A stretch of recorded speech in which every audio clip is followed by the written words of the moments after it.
Hello. Good morning, everyone. Good morning to all the dignitaries, teachers, students, and patrons present online on this amazing Saturday morning. We are delighted to have you here to participate and be present for the online seminar as part of the Celebration of Image 2021, hosted by Faculty of Business Administration, GLS BBA. We are a part of the legacy which has been handed down to us by the founding fathers like Sardar Patel, Ganesh Mavlankar, Kasturbhai Lalbhai, Sri I. M. Nanavati, who have established Gujarat Law Society Trust in 1927. GLS established GLS University under the visionary leadership of Sri Sudhir Nanavati with the intention to impact quality education in the changing times of digitalization. GLS-IBA is a young undergraduate business school that has made a positive impact on people, companies, and societies in a short period of 23 years. We place education of people first as we realize that they are the future and they have a profound role to play in the building of a nation and a society. We give our students the best of faculties, exposure, lively, and an enriching environment to provide a platform to the emerging management graduates and to help them develop into well-nuanced personalities, our institute organizes Image, the management fest every year. It began as an intercollegiate fest in around 2002, and in the last 18 years, it has become an international fest. This year has been phenomenal. We've got participation from around 90 plus colleges with prominent colleges like IIM Indore, Raipur, IIM Kozhikode, IIM Udaipur, IIT Madras, IIT Mumbai, IIT Kharagpur, Sri Ram College, NMIMS, JBIMS, Christ College, NIT Trichy, MDI Gurgaon, and many, many more. Yesterday was day one of the event, and we had chief guest Captain Raghuraman sir speaking about harnessing disruption. Please do have a look on his amazing speech on our YouTube channel. Today is day two of the competition and a very, very important day for us. We start with our panel discussion on dealing with disruption. Let me start with introducing the panelists. We have with us Mr. Anshu Gupta. Good morning, sir. He is a very, very renowned Indian social entrepreneur. He has won the Magsaysay Award in 2015. His first exposure to the problems of the rural poor was in the Uttarkashi region, North India, in 1991 as part of the earthquake relief efforts. He currently works with his wife and his daughter at Goonj. He's the NGO that he's founded. He has also been awarded the Social Entrepreneur of the Year by the Schwab Foundation for Social Entrepreneurship in 2012. Welcome to the panel, sir. The second member on the panel list is Mr. Francis Norman. He has worked as an instrumentation engineer from 1983 to 2006. He's the non-executive director as SICA, Subsea Innovation Cluster Australia. He's a member of the Engineers Australia since 1997 and has worked and has served it till 2015. He is a PhD in management where he investigated interpersonal communications in project virtual teams. In fact, from the research, what we came to know that he has been handling virtual teams from 2006. So that would be something we'll really want to know about, sir. Welcome to the panel, sir. Thank you. The next member on the panel is Sir John K. John. He is the Vice President, Corporate Learning and Development, at Reliance Industries, Mumbai. He's a graduate in economics from Loyola College, Chennai. He's done his postgraduate honors in personal management from Madras School of Social Work. He has around 25 years of experience in human resource function. He is a certified T3 Zig Ziglar trainer, level 1 certified Berkman consultant, and Gallup strengths coach, and a builder profile of 10 coach.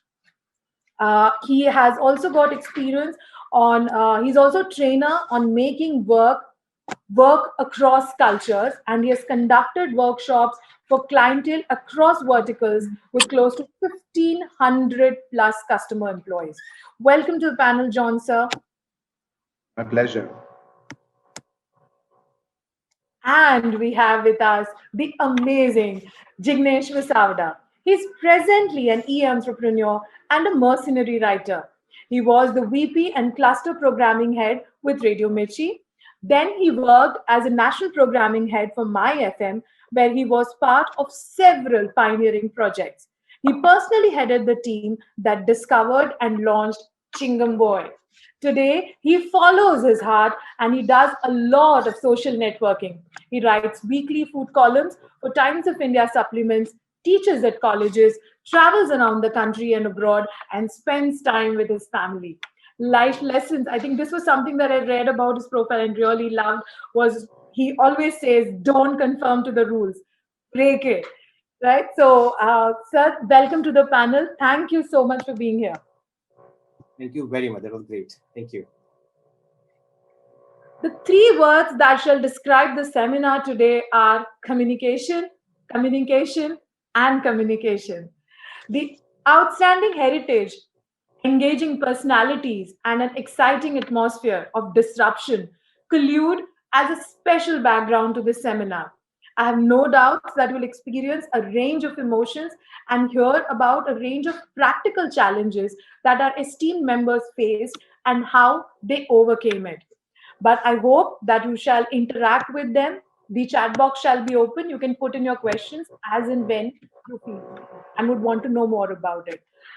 Now, the main person, the Sutradhar who's going to hold it all together is Ms. Geeta Shkor. She is a dynamic personality who is an educationalist, a trainer, an image consultant, and a passionate teacher. She's the founder of the Skill School. She's an expert at making frowns into smile. As she dealt with students, she understood the need to understand adults more and hence studied psychology. The more she understood human behavior, the inclination towards understanding people skills set in. She has always fought like a warrior to achieve her dreams, and today she's one of the most amazing digital diva, leaving an impactful mark in everyone's heart. She is setting an example in the society and inspiring diverse people. So, ma'am, the stage is all yours. Please. Thank you so much, each one of you. It is indeed a pleasure and delight to be sitting amongst these dignitaries and holding the conversation. Thank you so much, each one of you, for being a part of the panel. Mr. John, Jignesh Vasavra ji, Anshu ji, and Francis Norman. Thank you so much, each one of you. So, as we are going forward, we have all seen tough times where we understood the sudden engagement of work from home, the COVID situation, the newness around us, change of how we are even thinking, forget everything else. I would like to start this conversation with Mr. Anshu Gupta. While I was going through your profile, I realized that, oh my God, the most touching line that came across was of when I heard about the chill left many homeless people dead on the streets, the family picked up these dead bodies and gave it to the local morgue for a few rupees. A young girl, the daughter of the couple, had told him that she hugged the lifeless body of people when the nights became unbearably cold because the dead don't bother me. They never turn in their sleep. It just touched me. You have been working very, very extensively with providing food, groceries, and other necessary materials to daily wage laborers, etc. Now, before I go forward, I would like to know that any memorable moments across during the planning and execution of the same that you have been doing before moving ahead of how COVID struck and what was your plan of action then? But any memorable experience since I came across the line, I was like, okay, let me just start from here. I think you need to be unmuted here. Thank you, and good morning to all. So I think the journey has been obviously of a large number of memorable things because someone who is coming from an average a beautiful middle class family from a small town. I mean, when I moved from Dehradun, we didn't even have red lights in Dehradun. And then I came and did my mass communication and all that. And I think in my life, the memorable experience certainly has been, and this is what I'm dealing with these students today. I'm talking to students today, and I say that the biggest disruption in life is that you need to bunk your classes, and you don't need to bunk your classes for the just for the movies and all. I mean, that's also very important. You should do that. If you have to roam around with a girlfriend and boyfriend and all that, that is absolutely important in life. But I think if you really move around and for certain for learning, for positive things, if you disrupt. When I in my course, of journalism, and when I picked up my camera and this earthquake which you just spoke about, Uttarkashi, happened, and I moved there for 15 days. I think that was the first time I realized what is cold all about. Why this person is asking me that give me a blanket, I'll die. Because I've grown in a middle class family where if nothing else, I have four walls and couple of I have access to a blanket over my quilt. Or when I moved out and met this little girl, and as young student of something, you can't imagine that someone is forced to sleep with a dead body to keep herself warm, because your urban education has been telling you that dead bodies are cold. Imagine, right? That's your urban education. You're not understanding the compulsion part of it. You can't imagine that a family is surviving by getting 20 rupees per dead body and just for the disposal of it. That's their full-time job. You can't imagine that something which is so okay for me, and I choose the color of my sweater, fine? Every day, I choose the color and the type and the brand of my sweater. But there are millions of people where the question is a sweater or no sweater. So I think it's just a journey of all these things which you observe. तो मैं always in Hindi I tell people कि दो तरीके हैं देखने के, एक देखो, एक दूसरा है घूर के देखो. Either there are two ways of looking at things. One is that you see, and the other is that you observe. True. The second one is more important. So this COVID time, when it struck, there was lockdown completely. What were the challenges that you faced? I mean, how difficult or how challenging it was for you to get back together to the stuff that you were doing? Listen, I think one of the inherent thing in this institution, which is now almost 22 years, we started way back in 1998, and we are almost 1,000 people all across the country. And although a lot of people think that we are in the business of collecting and distributing clothes, that's what we don't do. We deal with 6,000 tons of material, and people say we are one of the largest rural development organizations. I mean, last year we made or repaired almost 400 kilometers of village roads and hundreds of water bodies by using second-hand material as a reward. When we are moving it out of charity, right? So one thing which happened in our life is that we created a grid across the country. The way the telecom people have done, I know, John Saab is there from Reliance, and the telecom people have done that optical fibers, and now they're using it for multiple purposes. Similarly, we spread that grid across the country. Right. Only thing is, for us, the biggest challenge was that we are a hardcore logistics organization. Logistics in this particular time was the toughest thing to do. You had to reduce the human touch.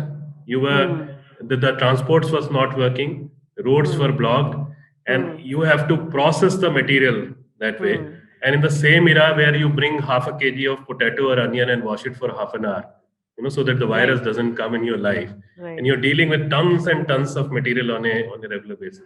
So I think we just use the strength of the network, the strength of the learnings, the strength of knowing the community, and we absolutely localize. We said that why do we supply pulses from the cities? Why can't we procure just one simple example? There are hundreds of such examples, just to give you a sense of it. So why pulses from the cities? Why not we actually procure vegetables from the farmers who were literally in Kolar in Karnataka, people were selling tomato for 50 paisa a kg, half a rupee. In Bihar, people were selling green chilies for 400 rupees a quintal, 4 rupees a kg. Can you imagine? It's not even the cost of seed, because there was no market operating, there were no trucks operating. Correct. So we procured more than 200,000 kgs of local vegetables in that phase itself. And then that became a part of the kit, and that became a substitute of the pulses. So that's how we really, literally reimagined, reinnovated a large number of things. And the toughest thing in these things is that how do you let go the systems or the processes which you have created in the last 2 decades? How do you make sure that you leave that attachment and say, boss, virus is new, things are new. Right. Within 2 days, 3 days, if you don't respond, then there is no point, and you have to let that go. Maybe something new will come up. And I think that's how we have been able to do. Right. Wonderful. Picking up from that point, the words that you said, reimagined, reinvented, and human connection, I will put the question across to Mr. John.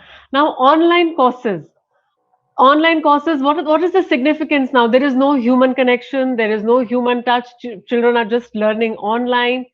So will they be valued as strongly as the other college degrees? Like, will it become a necessity for a career growth?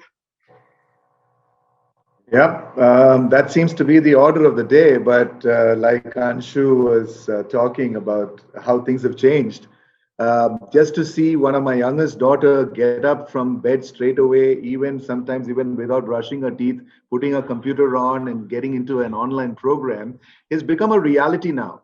I mean, who would have ever thought that online education would transform this way, that you don't even get time to sort of dress up, make up, and then sit in front of your classes, but do it from home. That is a reality now. While that is going to stay, it's not going to be taken away. Online learning is going to stay for a long time, but it's got its place. You see, you can't do everything online, and you can't do it for long periods of time. Now, most of us need to understand that your body, after a certain point of time, and the number of hours that you sit, will have its effect on the lower part of your body, your back, your neck, and everything else. Now, if you're going to learn most of your time just looking at a computer, you're going to end up having other issues to your body, whether it's sight, whether it's neck, whether it's your bone. That's going to be a reality. And that if you don't address that, that'll become another problem the world has to see. That's number one. Number two, that is very important that we need to keep in mind is the whole aspect of culture. One of the things I love to do is to talk about cultures, because culturally, India is very different. Now, the West is very different. The West is made very differently because the DNA and the structures are very different, right? But you see, India is very different. I'll give you a typical example for this. You're an American farmer and an Indian farmer were having a conversation. And the American farmer looked at the Indian farmer and said, how big is your ranch back in India? So the man looked at him and said, 50 meters one way, 50 meters the other way. Can you see the lamppost from where we're standing? That's how big my ranch is in India. Now it was his turn for the Indian to ask the American, how big is your ranch back in Texas? So he asked him, how big is your ranch back in Texas?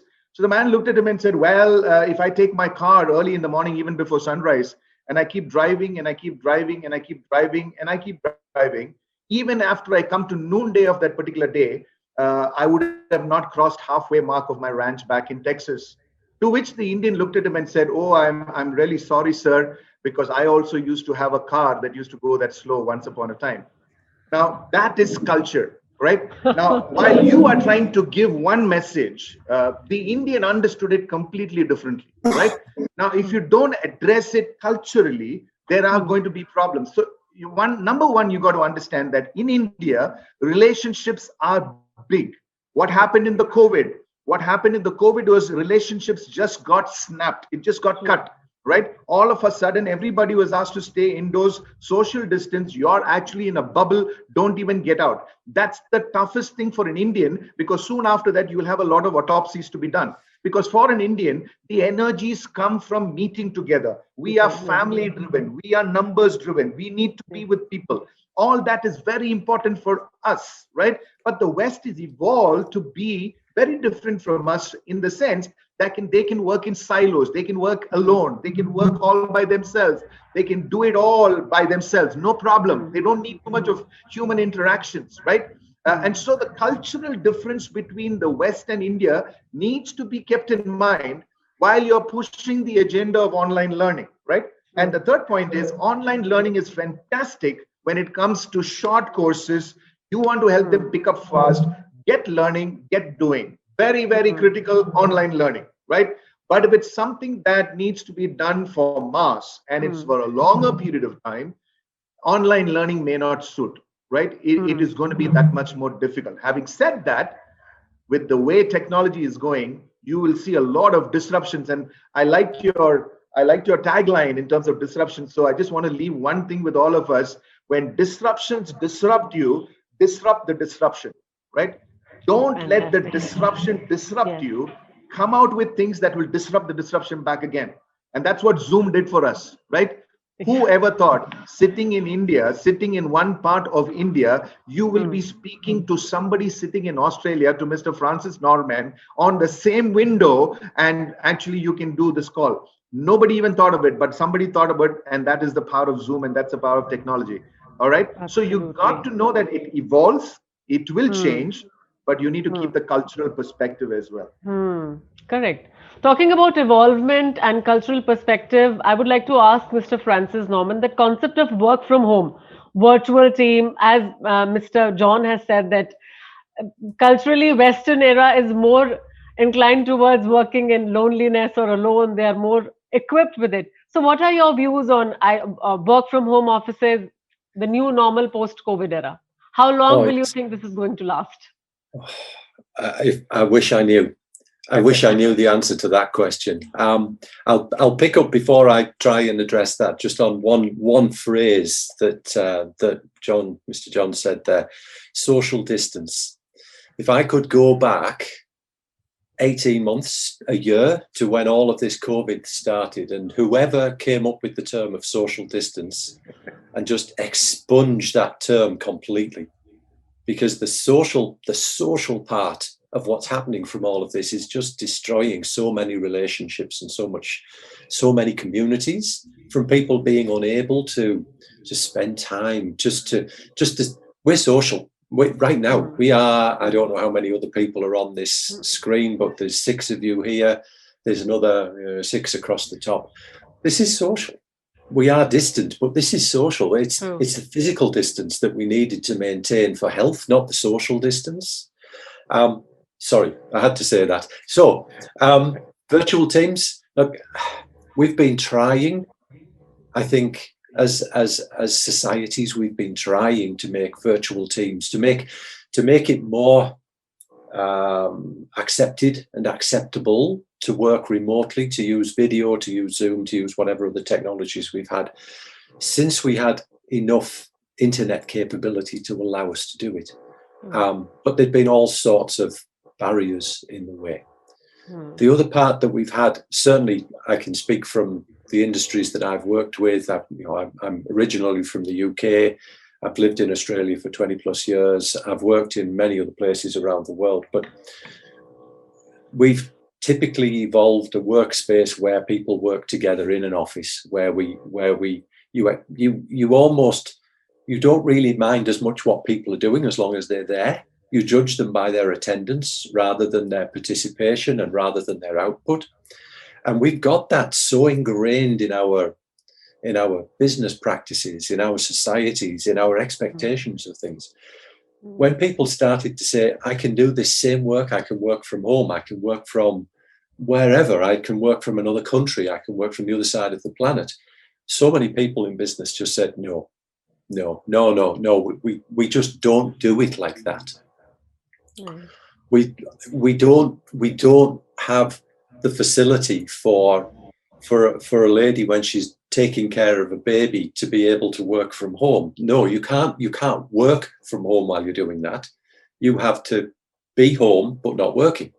If you're taking care of elderly parents or sick family or whatever, you can't do both things, as being the way that we've looked at things for so long. A year ago, when people started to say this pandemic is starting now to be human transmission, you need to be physically separated from each other. Suddenly, all these businesses who've said, you can't do that, that's not possible, we just can't, it can't work, have said, right, now we want you to do that. We want you to take your computer home. We want you to take your work from whatever you've got. And that has been, and I think the year that we've had working like that has made I hope, a systemic long-term change in the way that businesses will view work into the future. That we will, I think many people will want to, I personally, I love to work in a community with people. I don't like working on my own. I like to be around other people. Same in the classroom when I'm teaching. I really, really like to have students in the room with me so I can relate to them. Some people like that, work like that. Other people just do not work as well like that. They're better off. They can be more productive working from home. They can balance their time better.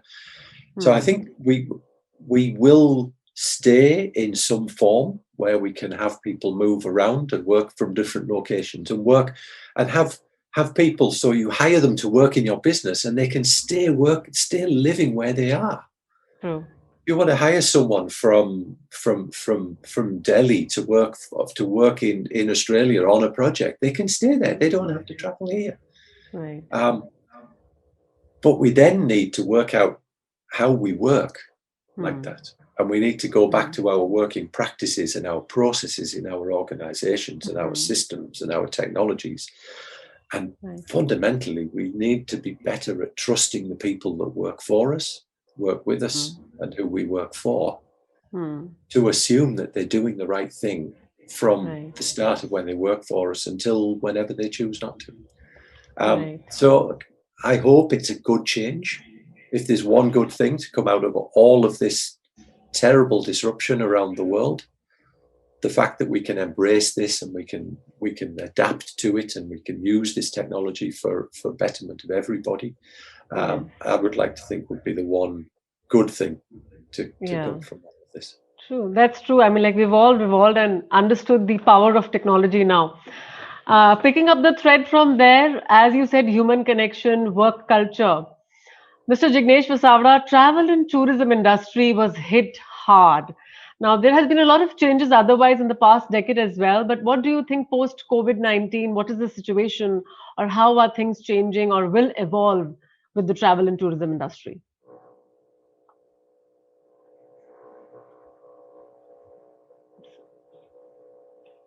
I think he needs to be. Yes. Okay. Hi. Good morning. Thank you for the opportunity. Well, travel and tourism industry, I'm not directly related to it, but yes, I do have my partner who was part of the travel and tourism industry space. The interesting disruption that happened thanks to the forced COVID lockdown is that most of the travel agents operators in Gujarat have started opening snack shops. So the biggest travel guy in Gujarat has the largest food mart in the city. And surprisingly, that's been a phenomenal disruption and thing they've taken up. And how they intend to go forward is they say that whenever they have their tours operating, they'll give snacks as a part of the package. So I guess there's a brilliant innovation the way Gujaratis are known to do. And that is how the travel industry has happened. The biggest challenge that the travel industry faced was actually lack of travel, lack of aircrafts, lack of places opening up. In my case, like we realized that one of the biggest travel destination always for Indian travelers are the temples. So people can't go to the temples, can't reach out to their deities, can't get the prasads, can't get to do the pujas and havans and various things. So we delved into the space by offering them same thing online.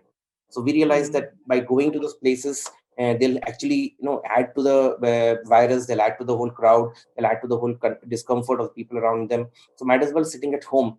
Parents, especially this was very well manifest during the festivals, Diwali and Navratri, when those are times when actually people go to the temples, go out to the various matajis and kind of pay the obeisance and also kind of get their prasads of the various kinds. So while I was traveling to those temples to tie up with them in those days, I realized that bang on the peak spiritual month, Somnath, which is supposed to be expecting crowds of about 2.5-3 lakhs a day, was having about 17 to 20 people inside. Most temples had 1 or 2 people inside. There was actually direct connect with deities, and because people were not traveling. So I think the whole build-up is from the point that such kind of online spaces, mediums, which will help them bind and cut off the space for traveling, are going to thrive now as we go ahead. A lot of experiential spaces. like the Statue of Unity. You can actually watch the Statue of Unity through a particular online space. So it kind of starts building up in the mind of the people that I need to travel to these places. There's a whole itinerary. People are ready with the moment and doors open, the moment flights start. People are really going to go out and start traveling and build up the all the dreams that they build up for traveling. They're going to start picking their bucket list and start going to travel. I strongly believe technology has played a fairly good role in curtailing their forced need to stay at home, and I believe eventually going to go out and break up when the moment the restrictions are lifted off. Right, wonderful. So, continuing, as we've discussed, what were the challenges each one of us have faced, how we evolved out of it, what was the change management that we did out of it. My next question is to Mr. John. We understand that how online learning has come up, how people are evolving, how the HRs are going to deal with it. But as you belong to the training background, my question to you is that will there be a change in the skills required in management employees in the post-COVID era? Because of course, skill development is one thing, human-to-human connection, human-to-human learning is always one thing. Your peer learning is very high. But when we talk about technology, when there is no peer learning happening, how is it that is we are going to new skill sets that we all need to apply to? Yeah, that's a great question, and I believe it will straight away impact your skill development for the future, because the disruption is so huge with I don't know whether you got this WhatsApp, but let me share that with you. It's a very classy one. There's this question. It says, who led your technology disruption at the office? And the choices were CTO, CIO, CEO, and finally COVID. All right. Now, you know the answer, right? It has been such a huge impact that there's no other choice but to shift, right? True. Which means you will have to now pick up skills. Let me just give you something so simple that for us to understand. Even to anchor a program on Zoom or even do a panel discussion on Zoom, it will not come naturally to many people. A lot of people are camera shy. You know what's the biggest problem I have when I do online training? Their cameras are shut and I'm speaking to a dead wall. How can I bring my emotion, which I bring the best when I see human beings in front of me, to a situation when I now need to speak to a dead camera in front of me, right? And if you ask them to switch on the cameras, hardly anybody does, right? Now, I don't want to blame them for it, because the situations, you got to understand the Indian psyche of things as well. The middle income group Indians are living in a small flat, right? Where all of them are online. All the family members are online, some fashion or form. Each of them are doing their own connects with their customers, with their office, whatever. I still have a small room. I don't have a room for myself, and I still need to make that call. Correct. So one needs to understand all of this. It's not like, elsewhere where you have a separate room for yourself where you can take your call, right? Now, all of that needs to be kept in mind. But let me share with you something just related to that and touch your point. In Namibia, there is a desert called the kind of Namib Desert. And in that Namib Desert, they only get 2 centimeters of rainfall every year, 2 centimeters of rainfall in that place, right? In that desert, there is a beetle that grows. And this particular beetle is called the Stenocara gracilis. It's a very, very cute beetle. I mean, cute in the sense it's intelligence. I'll tell you why. 2 centimeter rainfall, but because it's in the coastal lines of Namibia, every morning when the sun just about rises, there's a mist or fog that rises from the sea. So the beetle goes to the topmost part of that desert for the mist or fog to come into the desert, right? And it stands at an angle of 45 degrees. And when it stands at an angle of 45 degrees, the mist or the fog hits the beetle at the top of the body. And over a period of time, water particles just stand on that body. And slowly, when it becomes too big, it trickles down into the mouth of that beetle. That's how that beetle survives. Wow. Now, can you see the way it disrupted the disruption? Now, it may be 2 centimeters of rain, but I'll still get my water if I want to. And that's what it's saying, right? And so Peru, one of the countries who looked at and studied possibly this beetle, they have something similar in their country. They have a sheet that is put across different parts of their country, where this mist and fog comes and hits these water sheets in the morning, and it drips water into storage, and that storage can take almost 250 liters of water coming out from this mist every day, feeding 250 families, and also they use it for farming.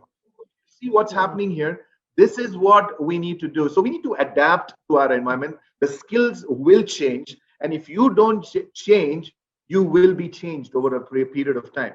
Correct. Those skills will change. The way you even engage. For example, I need to now do my job, the same job that I was doing in the office, over a call. How difficult is that? It is very difficult, right? To keep monitoring them, to keep talking to them, and keep going back over and over again. It's not the same. And the effort is much more. And to get a team rallying to do a major project is not easy on the Zoom or any other platform. But we are driven to that. And there are some teams that have pulled off some fabulous things in the last 8 to 10 months. And all credit to those teams that have done it online. It is not easy, but it's not impossible. Absolutely. Very wonderfully put. It was such an amazing example given by Mr. John, that how disruption and how we adapt to crisis management. It is wonderful to know. Talking about crisis management, my next question is to Mr. Anshu Gupta, that how is it that you would like to tell the students that how to resolve the current crisis, or how can they of any help, or how can they help someone in need as students, professors, working individuals, professionals? As an individual, what is that they need to look at for any crisis? How can they be of help? So, I think somewhere we all have been missing the point. Okay, we are still thinking that technology is a solution, because a lot of people think that by creating roti.com you can provide roti. It doesn't happen. We are very happy because you can order on Zomato or whatever, but we actually forget that someone physically was growing something, and then someone physically was bringing, someone cutting, someone cooking, someone delivering it at my doorstep. I'm only happy because I can really live in my cocoon and order and pay online, and I'm absolutely happy. But it's just one thing which I'm doing. Every single other thing is actually human, that way. True. I would say that this entire, and even what Francis said, I've been saying from the day one, that how can you even call it a social distancing? Social distancing is one of the worst term, I believe, in the last few decades we have ever seen. But rather, you need to be socially much more closer. It is, but the virus also exposed that how distanced we are socially. And that is the crux of it. If I see, for all these students, for all of us to go forward, that what kind of fabric is there in the society? Like even in India, the millions of people who were on the roads didn't actually trust none of the government, none of the leader or the corporate or the institution or the neighbor, and they were walking. So do we want to build the society or tackle these kind of disruptions which will keep coming in life? Fine. I mean, it's not that it didn't come earlier. When Bihar is flooded every year, when West Bengal is flooded every year, there is a disruption in life of those millions of people every year. It is not noticed by us, that's a different issue, but it is still a disruption. And they have learned how to live actually for 9 months and then shift for 3 months, or suffer in a major way, or lose everything and then rebuild in the month of August somehow, because life goes on with whatever way. So if we want to handle the crisis in future, if we want to mitigate the crisis in future, I think we have to invest a lot in the fabric of the society. We need to be answerable to ourselves that what has happened, that the people who made homes or houses for me remained homeless, and people who have been feeding us on a daily basis. And because of that, we are able to do all these Zoom calls or whatever, what we are, talking about the innovation and the good thing, right? But this is just, again, the same crowd which often meet at the airport, right? Not the crowd which actually makes sure that the airports are built that way. So if we are not rethinking about the society and the way we have been behaving, All these disasters will keep coming. We will keep Yeah. organizing Zoom. In next disaster, some other element will come, some other technology will come. Please remember that just before COVID, large number of us were actually looking for the de-addiction centers for our kids for the gadgets. We were so sick and tired that they're totally Right. into computers and laptops and mobile. And now we are praising that so much. Yeah. And So look the at us, you've students, joined the battle. absolutely. So it's not the truth. What John, what Francis, everyone is saying that most important part is the physical connect. Most important part is looking each other. Most important part in my life is hug. I was in Absolutely. Bihar till yesterday for about 6 days. I was just traveling in the field, and it's so sad to see that even there, in many parts of the remote villages, kids are sitting next to each other but they are not playing kanchas and gilli danda, which used to be such beautiful games in our childhood. They are also busy on their mobiles and doing some Indian part of the PUBG or whatever.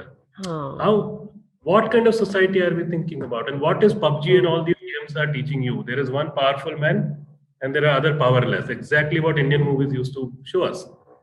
So True. all of us really need to spend more time with the people and see what is the reality all about. It's not about the basmati right, but it's all about how True. how that rice really grows. Absolutely. Technology should not discipline us. We need to use technology with a lot of discipline. I think this is what we need to do. Coming back to Mr. Jignesh Visavada. Now, post pandemic, people have really thought to change careers. Job, they want to quit their job and follow the heart, follow their passion. How do you think this is going to affect? Do you think people are going to follow the path of following their heart? What do you have to say? One of the interesting thing, I was speaking to a psychologist who was here. She was telling me that this lockdown has made forced people to look inwards. So they realized a lot of things that planned and put up for the future has to be done now, because they never know when can a pandemic strike and what can happen to themselves, them, or the people around them, or the things around them. So her assumption was that there'll be a lot of people who will go out and actually start, instead of building a list, start living the list, which means following the heart and the Fantastic. profession they want to take up, start doing things they never thought they want. They thought they'll do it about 10 years from now, 15 years from now, or when they start retiring, they'll start doing things, traveling, and so on and so forth. So one of the Right. biggest things I believe is happening. Another sad part, which is a reality also, is the fact that people are not forced, are not leaving the organization. They have been forced to leave. There's a lot of Hmm. job cuts that have happened, which has forced people to start looking. I mean, for all the accomplishments that I claim to have, and have multiple awards and so on and so forth, I was still asked to go. Now, in my True. case, it was a brilliant jolt to my self-respect, or an ego, and that I can never be asked to go. I'm fairly indispensable, and yet it happened.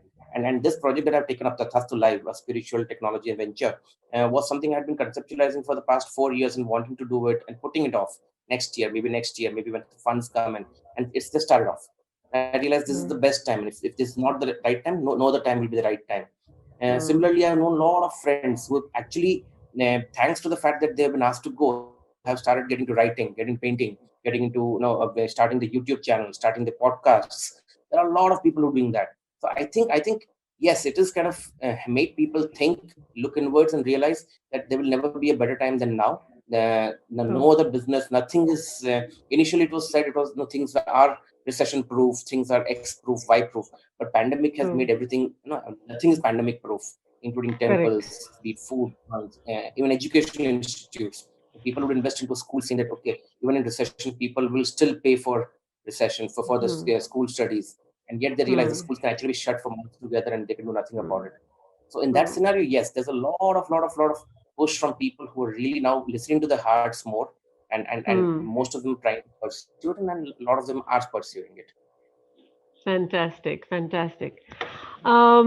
So, Mr. Francis Norman, my question is to you. As Mr. Jignesh Vasavada said, in the work culture, a lot of people were asked to leave, forced to leave because of the situation. How do you think, will the post COVID era require managers or business owners to reimagine their leadership skills or methods? And if yes, to what extent? Oh, I hope it will. I hope it will. I hope it will give people the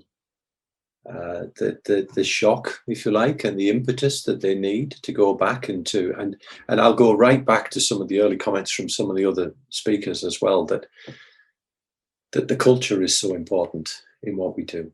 And one of the things that I reflected on during the research that I did around the virtual teams, so much of what we look at from a management perspective is not of our culture.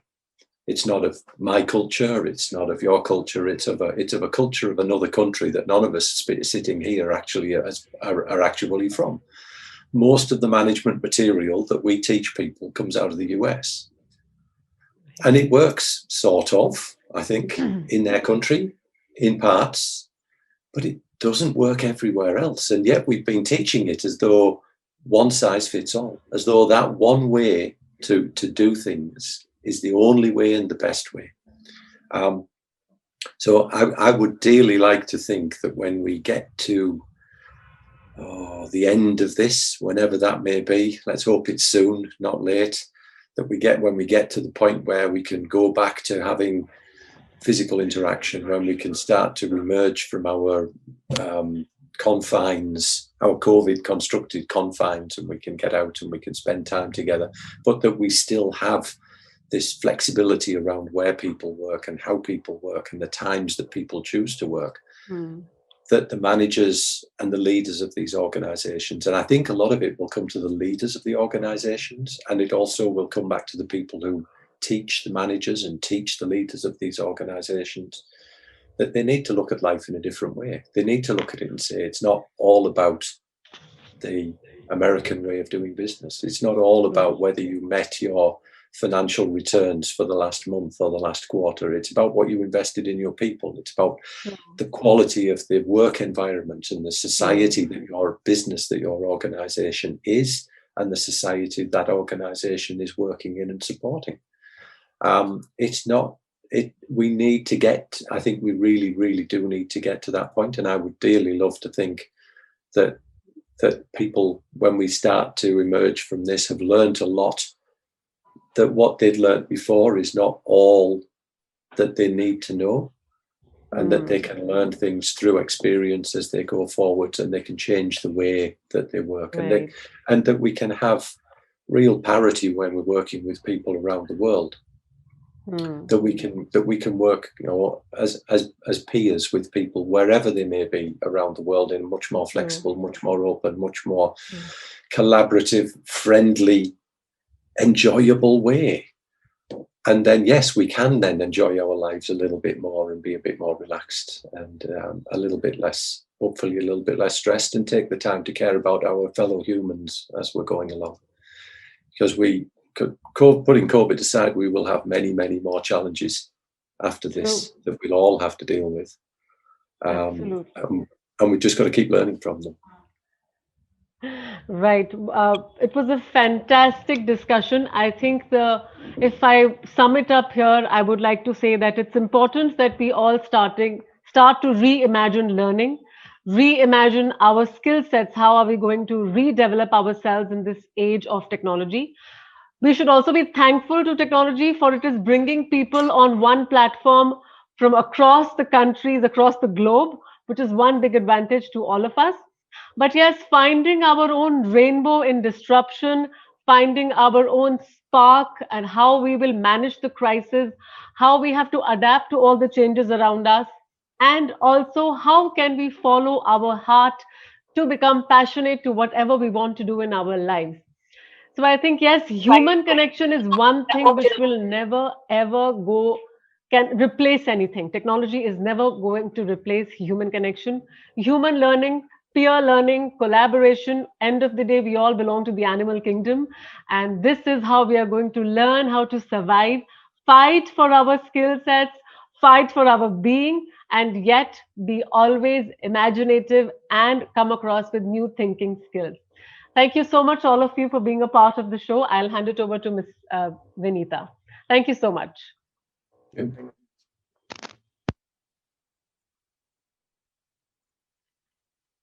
Thank you, ma'am. I'll also request if all the panelists could leave some parting note, as in Anshu sir, each one of you could just say, what should we take, as in what should the students learn ultimately, or where should they see their future now? What are the things that they could incorporate in their lives? If each of you could give us some parting words of advice for all the student community who's watching this. We could start with Anshu sir, probably. So I think, in my opinion, there is so much to learn in the last 1 year. It has actually taught us that 4 T-shirts are good enough to survive and do the best possible Zoom calls also, and become a speaker. Right? It has taught us. I went through the COVID journey myself way back in May, and then 7 more members in the family and a lot of colleagues, because it's a big team. And we understood that how important it is to have good, good time with the family, good friends around, and not just the knowledge of Google, but the knowledge of practical part also. So in my opinion, the virus has given us a chance, and this is what I'll tell all the students, because these are the students who study here and then become the opinion leader in the government, in the corporate, in the NGOs, wherever. So it's very important for them to understand the reality of this nation, this world, to be with the people, because if you are dependent on Google is a very selective reading. When you type distressed farmer, Google will throw 1,000 articles on distressed farmer. You never type a skilled farmer, right? So how do you really change this narrative that Google is not the end of the world? Google has just come, a few years back. A whole lot of people who have made big changes, who have made big fortunes, were made it without Google. And I'm 100% pro technology. Fine, it's not that I'm against technology, but I should say that technology is a means, right? As all of us know, technology cannot be the destination. So for all the people, just in a nutshell, as soon as it is opened, it is the time to travel. It is the time to be with people. It is the time to understand that a large number of people have much bigger, better skills, who have learned it, with their hands. Also, people who have survived in this COVID in limited resources, and they're still able to survive. I think they should become our teacher. That how do you really, much more than me, those people can tell the people what is resilience all about. How do you manage your resources, right?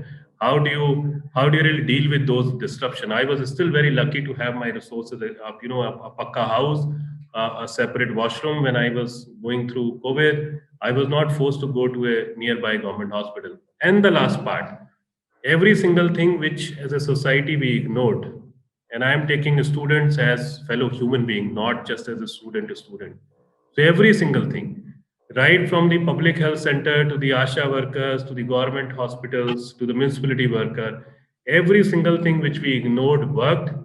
Every single thing which we invested heavily, right from the biggest possible flyovers to the biggest possible cars to the fanciest airport, are still not working.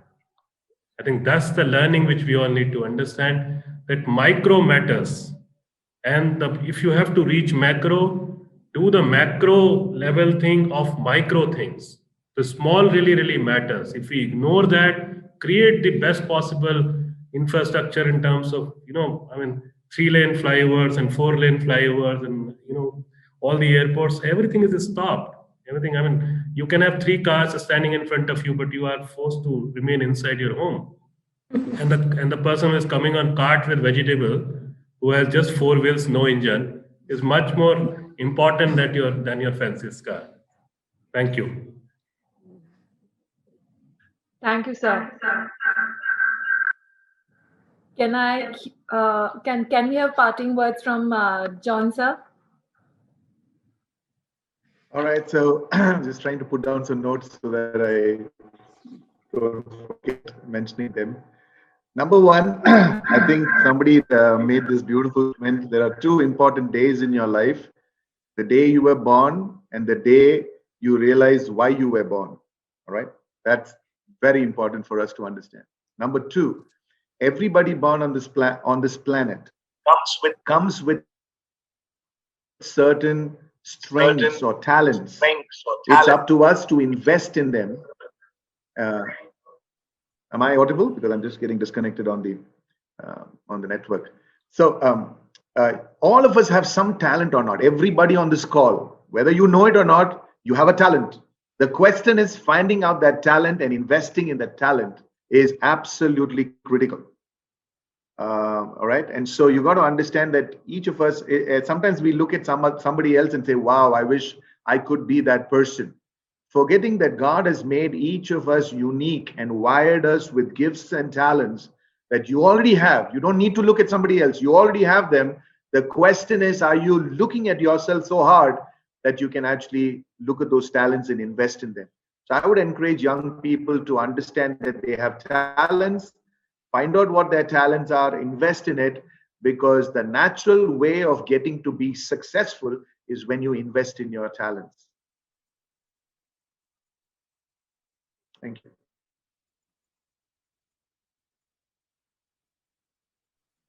Agreed, sir. Absolutely. Continuing to what John sir said about talent, I think it's equally right about following your dreams, because both of that takes a lot of guts. And that is something maybe Jignesh sir could advise our students to talk about. Jignesh sir, that's something you've done. So please tell them it takes a lot of courage to take that first step. If you could give them what Yes. did it feel like? Perfect. I think the biggest analogy that the students will understand is that of cricket. The fact is that you just have to face every ball. You need to be aware that a ball can come wherever, can hit the body, can be a bouncer, can be a full toss, can be a slow ball, can be whatever. So life will keep throwing various kinds of balls in front of you. You just need to sit down and analyze every ball, take the ball as it comes, and be ready to hit a six whenever required. So I think pandemic was something we never anticipated. So like the Indian Australian team never anticipated that they'll be hitting the body of the batsman, and yet it happened. So we just had to take the body blows, wait for the right ball, and hit it out of the park. The interesting thing is everybody's going to die, and that's for sure. There's no point worrying about what's going to happen in the future, but live the present, live with people you love, and more importantly, love and live what you do. That's very critical. I mean, there's no point postponing anything for the future. It just doesn't. We just don't know what the future is and when the future is going to end. So in that scenario, yes, and of course, do your prayers from home and get the prasads from my portal. Sorry, I had to say that.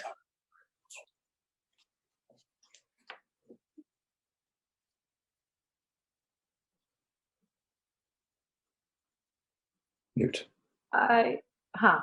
Absolutely lovely. I really wanted some real close people to hear this because I think they've also got absolutely paranoid with the whole COVID thing. Thank you so much, sir. Francis, sir, if we could have a parting word from you, sir. Oh, sure. Yeah, the cricket thing, I'm pleased to say I do not support the Australian cricket team. So any digs at the Australian cricket is fine by me. You go for it. I would say if I was speaking to the students, it would be that what is happening now is temporary. It will pass. There will be a future in there. That this current year and a half, 2 years, which has been incredibly stressful for a lot of students because they feel like, I know a lot of students I deal with feel like their lives have been put on hold for a period of time and all these future plans that they had have been disrupted.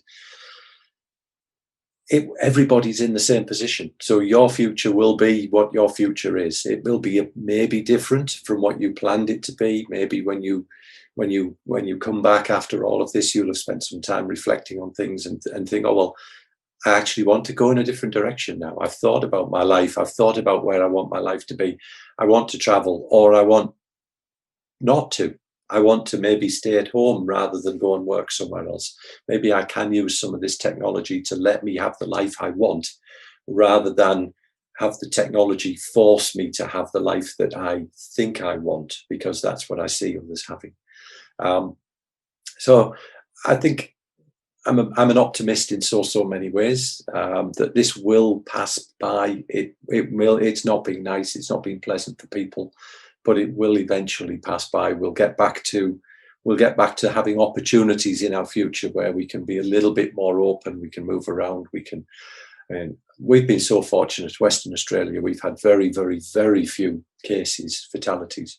But the penalty we've paid is our borders have been closed for a year. So I've not been able to leave Australia and go and visit my family in other parts of the world. Other places, though, you see them and you think, well, my price has been so small compared to what other communities have had to go through. So I think take the time, reflect, make the most of what you've got, enjoy being with the family that you're with while you have them now, but don't let the impact of what's happening now damage your plans for your future too badly. Thank you, sir.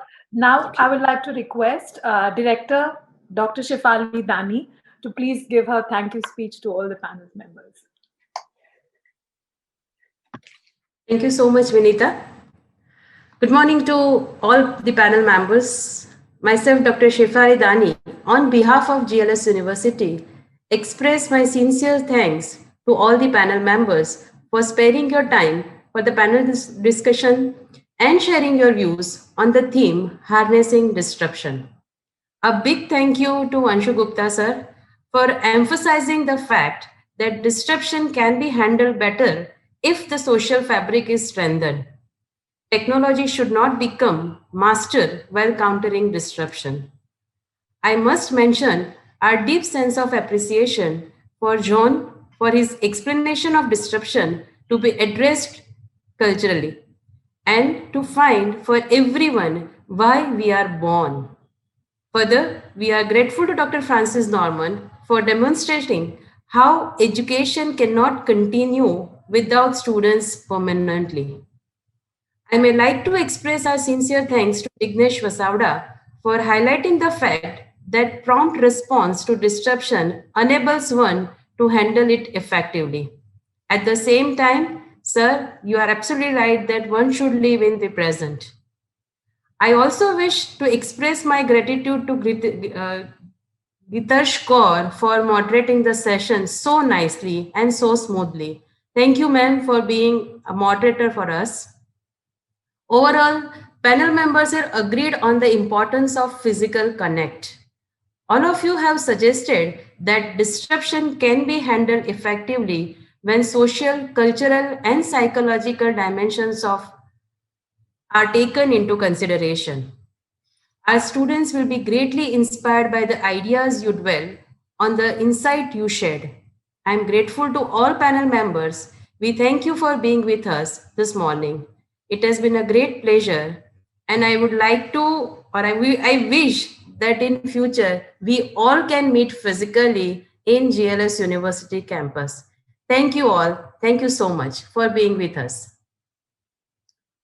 Thank you. Okay. Thank you, Vinita ma'am.